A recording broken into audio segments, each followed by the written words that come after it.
GST সংস্কারে খুশি আমজনতা। সমাজের বিভিন্ন স্তরের প্রতিনিধিরা জানালেন তাদের মনের কথা। স্বাস্থ্য বীমা যদি জিএসটিটা কমে যায়, আশা করি এখন এবং আগামী দিনে হয়তো আমাদের বিমার খরচটা কমে যাবে, আমরা হয়তো উপকৃত হব। ওষুধের দাম কমলে তো ভালো হবে, 12% থেকে 0% এসছে, খুবই ভালো হচ্ছে। ক্যান্সার বেড়েছে, এটা একটা ভালো জিনিস যে ক্যান্সারটা আস্তে আস্তে কমের দিকে যাবে, কারণ মানুষকে তখন পকেটে টান পড়বে, তখন নেশার জাতীয় দ্রব্যটা কমে যাবে খাওয়ার প্রতি।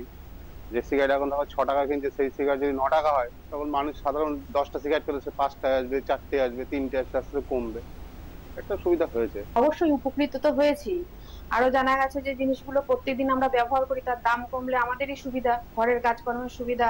কিছু আরো শুনছি এডুকেশনের জিনিসপত্র, ছেলেমেয়ের পড়াশোনার জিনিসপত্র জিএসটি কমিয়েছে, সেই জিনিসগুলোর ক্ষেত্রেও আমরা কিছু সুবিধা পাবো।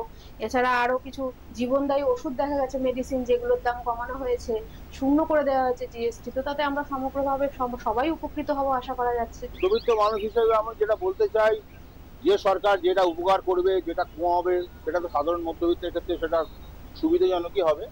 হ্যাঁ, গতকালই দেখলাম আমি নিউজে জিএসটি থেকে বিভিন্ন ক্ষেত্রে বিভিন্ন জিনিসের ছাড় দেওয়া হয়েছে। বিশেষত আমাদের কৃষি প্রধান দেশ, সেক্ষেত্রে এগ্রিকালচারের উপরে যে ছাড়টা দেওয়া হয়েছে, এটা একটা ভীষণ উপকার হবে। একদম শৈশবটা নষ্ট হয়ে যাচ্ছে এই বিড়ি সিগারেট খেতে খেতেই। এটা যদি বন্ধ করে দিত সবচেয়ে বেশি ভালো হতো। জিএসটি বাড়িয়ে দিচ্ছে, যদি এবার পয়সা বাঁচানো, মানে ওরা যা পকেট মানি পায় সেখান থেকে, বিশেষত বাচ্চাদের কথা বলছি, হ্যাঁ, যে পকেট মানি পায় সেখান দিয়ে কিনতে পারবে না।